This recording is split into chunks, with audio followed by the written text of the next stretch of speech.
My family demanded I visit my father at his final moment. They thought we worked things out, then blamed me for skipping his funeral. So I showed them the letter in which he confessed he never loved me.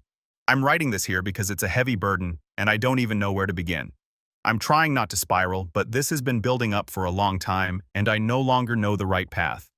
I'm married, I own a small business, and I'm doing well.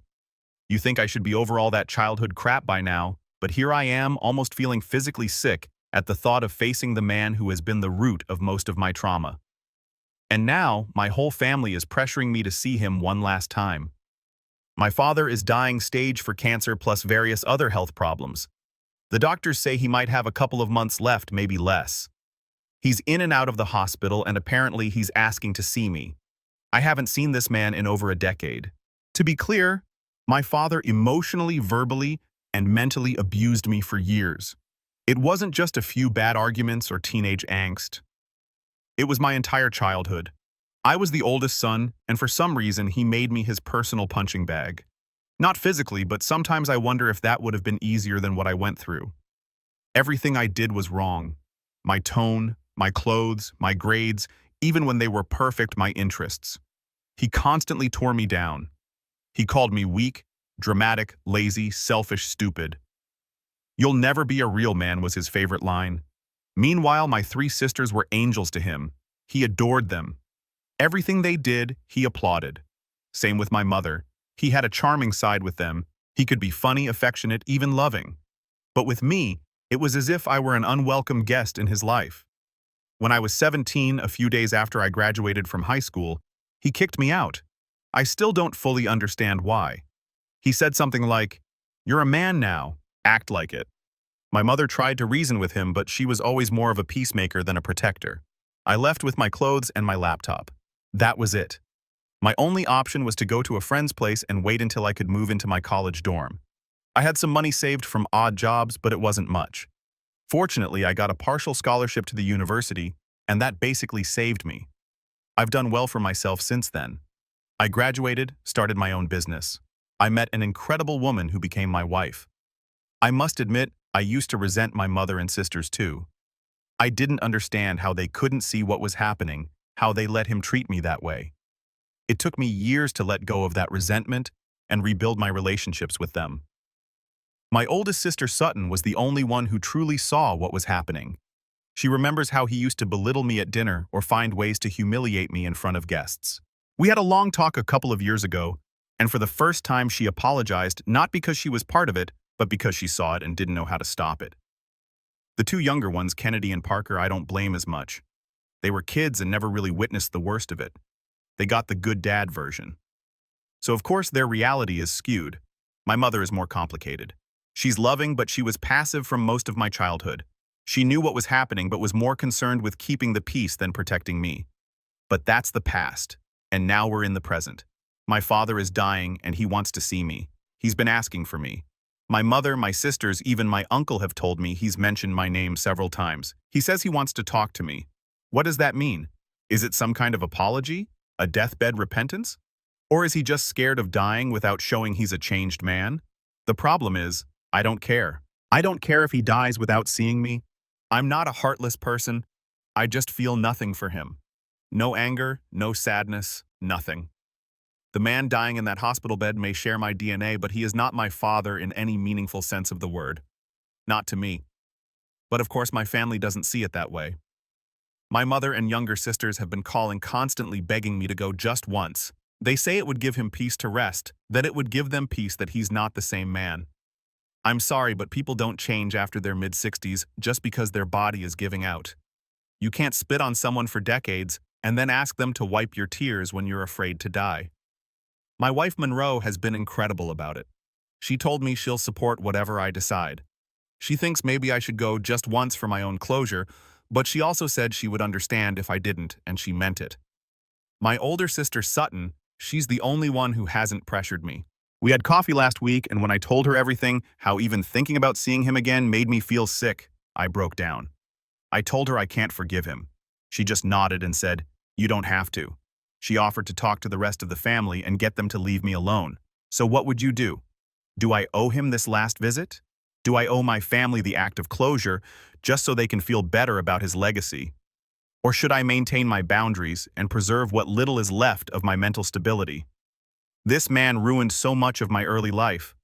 I rebuilt myself from the ashes he left behind, and now he wants a moment of peace, as if that's something I should just give him. My gut says I shouldn't give him anything. But do you think it would be good closure for me, or is it not worth it? Eat it.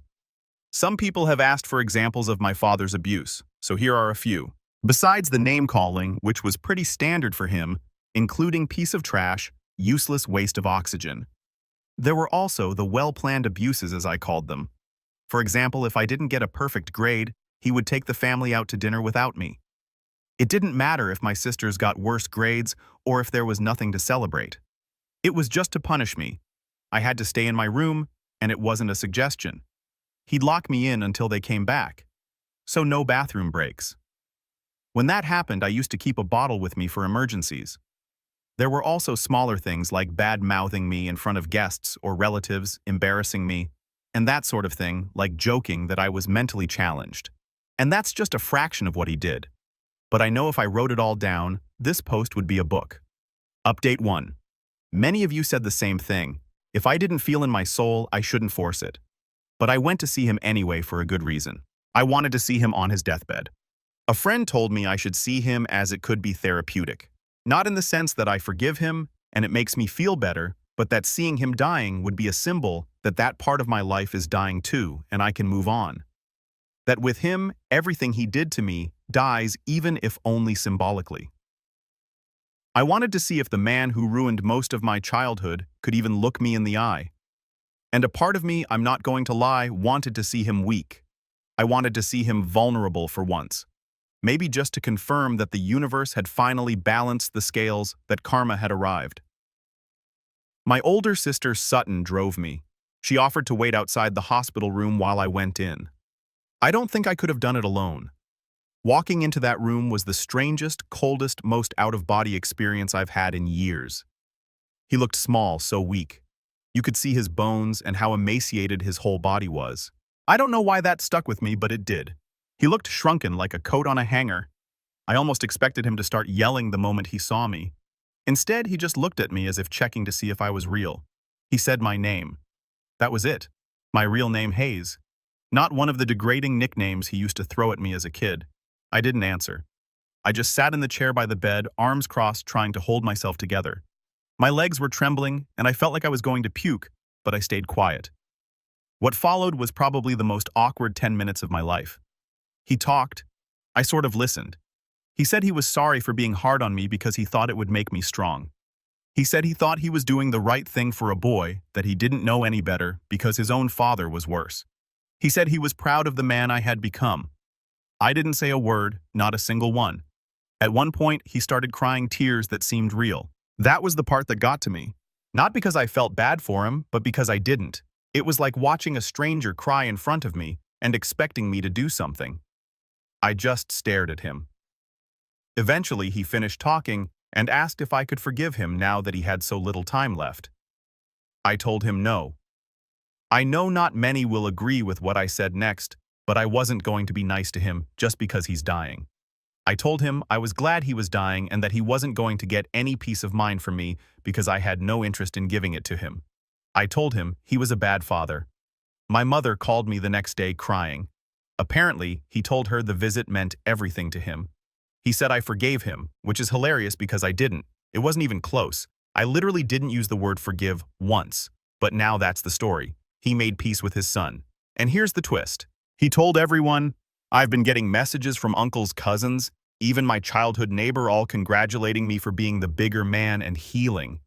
Some even said things like, you're a good son, couldn't be prouder. I never said anything to him about healing. I never told him I loved him. I never hugged him. I sat there like a stone, said my piece, and then walked out. And yet somehow he has spun this story. And now everyone else believes I've given him this perfect ending. It's not like I care. He knows the truth. And he'll spend his last seconds of life thinking about that. If the rest of the world thinks I forgave him, I care very little. As long as it means they stop bothering me, all the better. My younger sisters are over the moon calling it a miracle. My mother keeps saying how happy she is that our family is now whole again. This works for me, and it works for them. Telling the truth now would only bring me more drama. I told my older sister everything, and she's furious about our father's lie. She knows what I said and didn't say because I called her immediately after the visit and told her word for word. She already tried to set the record straight with my mother. Oh, I didn't ask her to, but it wasn't well received. My mother said something like, "Just let it be. Why ruin what little time he has left? The only thing that matters to me now is knowing he dies, knowing how I truly feel about him." Update 2. Well, it happened the funeral. I didn't go. I knew it was going to get ugly with the family, but I wasn't prepared for how ugly it actually got. I thought maybe people would be quietly disappointed, passive-aggressive at worst. But no, this turned into an all-out family war against me. Let me back up a bit. A few days after my last update, my father passed away. My mother called me at 3:00 a.m. to let me know. I didn't say much, just okay. And then I went back to sleep. She didn't ask if I was going to the funeral. She just assumed I would. The truth is, I had already made my decision before that call, before the hospital visit. And after the visit, after everything that happened, the way my father twisted the narrative, I wasn't going to be a part of it. I no longer cared. The first person I told was my wife. She nodded and said, "Then that's that." I married well. Then I called my older sister Sutton. She wasn't surprised, just asked if I was sure. I told her I was. She thanked me for letting her know before the day of, so she could brace for the fallout. She was right. The funeral was scheduled for Sunday morning. On Friday, I sent a short message in the family group chat that I usually keep on mute unless it's an emergency. I wrote, "Hi everyone, just writing to let you know that I will not be attending the funeral. I appreciate you thinking of me, but I've already made my peace in my own way. Please understand and respect my decision." And that was it. The silence lasted about 2 hours before the storm began. My youngest sister Parker was first. "What? You visited him and now you're skipping the funeral. You gave him hope and now you do this." Then the middle sister Kennedy jumped in. "This is really disappointing, Hayes. He loved you in his own way. He cried after he saw you. You have no idea what that meant to him. I can't believe you disrespect his memory like this." And then my mother, "You're still angry. I get it. I failed you in some ways too, but please don't let your bitterness define you. He's not here anymore. Whatever he did can't hurt you now. Can't you just let him rest?" I didn't reply because I didn't think any of it deserved a response. I didn't check my phone again until Sunday night. When I finally did, my older sister had messaged me directly. She warned me things had gotten heated. Apparently after the service, someone asked where I was, and my mother said he couldn't face it. He's not ready yet. That sparked a whole side conversation among relatives. Cousins I barely know, aunts and uncles I haven't spoken to in years, who started speculating that I must have had some kind of secret conflict with Dad right before he died. One cousin even asked my wife's sister if I was mentally okay. That part was what bothered me the most. Now come the broken one, the unstable one, the problem. No one says maybe he had a good reason. No one says let's ask what really happened during his childhood. They just talk about how cold I've become, how I've pulled away from the family, how I changed since the wedding. You know, the wedding my father wasn't invited to. I know this sounds trivial, but here's the worst part. I saw the funeral pictures on Facebook. Someone posted an album. There's one picture in particular, my mother and sister, standing in front of the casket, their cheeks tear-streaked, but holding hands with a caption, "A man who loved his family with everything he had. We will carry his strength and teachings with us forever." Teachings. Teachings on how to be a bad father. What lesson was I supposed to learn from being called useless for 17 years straight, for being the family scapegoat, from watching 3 daughters receive unconditional love while I was treated like a living disappointment? And now they're calling him the strong one. This afternoon, I got a message from my aunt, my father's younger sister. She was one of the few people who used to show me some kindness as a kid. I thought maybe she was checking in, trying to understand. No.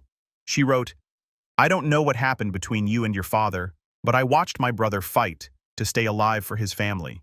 He asked for you. He cried for you, and you denied him one last kindness. Maybe you'll regret that one day. or maybe you won't. But I just want you to know that to many of us, you're the one who turned his back on blood. That one hurt more than I expected. Not because it was true, but because she should have known better. She was there. She saw how he treated me. Maybe not all of it, but enough. I wanted to reply. I really did, but I didn't. Instead, I blocked her number and left the family group chat. I'm done playing this game. They shouldn't be surprised if I don't show up to their funerals either. The rest of my family died along with a man I call my father. I made the choice not to go to that funeral and I don't regret it. I owe that man nothing. Not a tear, not a memory, not a seat at his last party. And if that makes me the bad guy to my family, it says a lot about what kind of family they are. Update 3. So the dead man left me something. Not money or some family heirloom, just a letter. A few handwritten pages in a battered envelope. A letter my sister found buried in the bottom drawer of his desk. The letter was dated a few years after I turned 17, which is the year he kicked me out. I didn't read it at first. I set it aside for 2 days, not knowing if I even wanted to know what he had to say. A part of me thought maybe it would be another apology. Maybe he finally wanted to explain himself. But the more I looked at that envelope, the more I knew it wasn't going to be anything I wanted to hear. Finally, I read it, which in hindsight isn't so bad. I'll explain why. It started like this. If you're reading this, it means I'm either gone or close enough that the truth doesn't matter anymore. And then came to rest. I never wanted a son. I never asked for one. Your mother knew that when she insisted on having you. I told her I couldn't do it, but she thought I'd eventually come around. I never did. I tried to care when you were a baby. I did, but it felt forced. It always felt forced. You reminded me too much of what I didn't want. Responsibility, permanence, the end of everything I enjoyed about my life. I resented you for existing. It wasn't your fault, but that didn't change anything. He actually wrote that he resented me for existing. I stopped halfway through. My hands were trembling with rage. My wife saw me and asked if I was okay. I told her I needed to be alone. I locked myself in the guest room and finished reading. You always tried so hard to get my attention. Every time you brought home a test from school or won something or tried to talk to me about your stupid hobbies, I could see you wanted something from me that I just didn't have. Sometimes I felt bad, but I never loved you. I didn't hate you either. You were just there, and I wanted you to be gone. I suggested giving you up for adoption several times. Your mother wouldn't allow it, so I did what I could. I kept my distance. I thought you'd eventually stop trying and maybe things would be easier. This wasn't just about emotional distance or personality clashes or tough parenting. This was deliberate, calculated. He chose to be absent even to hate me, though he wouldn't admit it. I was just something he never wanted, a nuisance he had to live with. I went for a walk after that. I needed a walk just to burn off the anger and the pain. I called my sister and told her I'd read it. She started crying. When I got home, my wife asked me what it said. I told her everything and then let her read it too. She just helped me. My mother called the next day. She asked if I was going to a memorial party being held for my father. I said no. She asked if I could reconsider for the family. I told her he never wanted me in the family. I'm just giving him what he wanted. She hung up crying. I never saw her cry over what my father did to me, though. I didn't care. I'm not going to visit his grave. I'm not going to say his name ever again. I'm not going to drink to forget him. And I'm not going to toast his memory. I'm just going to keep living like I always have without a father. But I will raise my own son with more love than I ever knew was possible. I'll cheer for every silly thing he does. I'll ask about his friends. I'll tell him I'm proud even when he stumbles. I will break the cycle. I will give my son the father figure I never had and that old man in the ground. He'll be nothing more than a bad story that I'll eventually stop telling. I'd say he'll be worm food, but I don't know if they can stomach him. Update 4. It's been almost 2 weeks since I wrote my last update, and here I am with a new one. As much as I've tried to avoid the drama, it keeps finding me. The situation with my family has only gotten more complicated, but I have a decision for them. After I posted the last update, my phone blew up. When I didn't show up to the memorial party for the man I call my father, the backlash came in full force. I knew it was coming, but the way they've treated me in the last few days has really opened my eyes. First, my mother. She called me several times during the party, but I didn't answer. When I finally did, she was furious. She couldn't understand how I could abandon her after everything, how I could leave her alone with all the grief. She told me I was making her life harder, that I was punishing her for no reason. Apparently, I was supposed to show up and support her. Funny I had no support when the grief was mine. To her, the simple fact of being her son should have been enough for me to put all that aside. At that point, my younger sisters also attacked me. I received a barrage of angry text messages. One of them called me the worst son she had ever known, a disgrace to the family. I can't even count how many times they told me how lucky I was to have had the chance to say goodbye and how I was throwing it all away. They told me I was ungrateful, that my father had always been a great man, blah blah blah. When I didn't respond, they took things to a new level. They started talking about me at the party, and it wasn't pretty. My younger sisters even said I was a bad son because I wasn't concerned about my mother. But here's the funny thing. The person who actually made the most sense in all this was my older sister Sutton. She has always been the one who understood me the most. She saw everything while we were growing up. When she heard what my younger sisters and mother were saying, she lost it. She confronted everyone. She told them to their faces that they were wrong, that they didn't know what they were talking about. She reminded them of all the years they spent pretending our father wasn't the toxic, manipulative person he was. She told them they were blind if they thought he was a great man. She told them I was right not to be there, and that she didn't know what she was doing there either. Once they got tired of making me look like the bad guy, they tried it with my older sister, but the truth was out, and they couldn't shut her up. As for my older sister, I've been spending more time with her. I'm so grateful for your, not just for understanding me, but for supporting me. Now my father is gone, so no one can hear a confession from him. He's now taking up space in the ground that could be put to much better use. However, I don't need them to hear it. They can read it too. I'm going to post my father's letter where he confesses everything. But I plan to do a little more. I've asked my sister to get something written by my father, and she told me not to worry. I'm going to have the letter validated by a professional. And I'm not just going to post the letter, but the result as well. I don't want any excuses from anyone, like you could have written that letter yourself. I know my father left knowing the truth, that I didn't forgive him, but now the rest of the world is going to find out too. And his confession along with it. I don't know how long a test like the one I want will take, but I'm going to do it as soon as I get something to compare it to. Update 5. The day has come. The day I finally reveal the consequences of what I did with my father's memory. The test took a few days, but a professional gave me the result I was looking for. Certification that the letter was written by my father. Still, my sister knew exactly what I was going to post, so she was the first to comment saying, "I found a letter in a drawer of his desk." I posted it and let the algorithms do the rest. I also did on a day when I knew people would be free. No work, no responsibilities, a Sunday afternoon. I also wanted to be comfortable on my couch waiting for the messages I was sure to receive. I had two ways of processing them.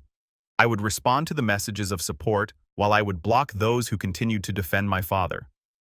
I could have blocked them earlier, but I needed to remember who defended my father and who didn't. Plus, I wanted to give some people a chance to retract. Whoever didn't, there was no reason to keep them in my life. And so I received both types of messages. I'm not going to list all the messages from my father's side, I'll just mention the most important ones. Those were from my mother and my younger sisters. Not only that, they also wrote to my older sister for supporting me, blocked on the spot with who knows what else to say, but now they can keep it to themselves because no one is going to read it. People have been reading their comments on my post, but the responses were so bad that they ended up deleting them. I've done everything I had to do, and I don't think I'll update again. My mother or sisters might look for ways to contact me or write that I'm the bad guy for what I did, but at this point, I don't care. I'll just block them or call the police if they try. And they know it because my older sister has told them.